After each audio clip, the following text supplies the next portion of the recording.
সমুদ্র থেকে এই জিনিসটা শোনার পর সবাই সবচেয়ে কমন যে প্রশ্নটা করে সেটা হচ্ছে ঝড় হলে আপনারা কি করেন, ঝড়ের সময় ওয়েদার কেমন থাকে।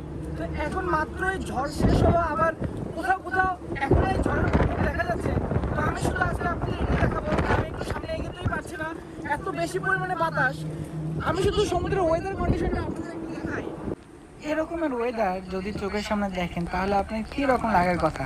এই পরিস্থিতিতে আপনি কি ভয় পাবেন, নাকি এই আল্লাহর সৃষ্টি দেওয়া এই অপরূপ সুন্দর সমুদ্র, বৃষ্টি এগুলোকে এনজয় করবেন? আমি এই বৃষ্টির ফোঁটা বারবার আমার ক্যামেরা লেন্সে পড়ায় ভালোভাবে আপনাদের যদিও দেখাতে পারছিলাম না, কিন্তু তবুও ওয়েদারটা এত বেশি পরিমাণে সুন্দর।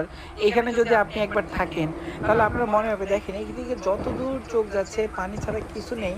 আর আমাদের ভিজিবিলিটিও আজকে কমে গিয়েছে, মানে একটু দূরেই কি হচ্ছে সেটা আমরা দেখতে পারছি না। তার কারণ বৃষ্টিতে যেহেতু সামন থেকে দূরে কি হচ্ছে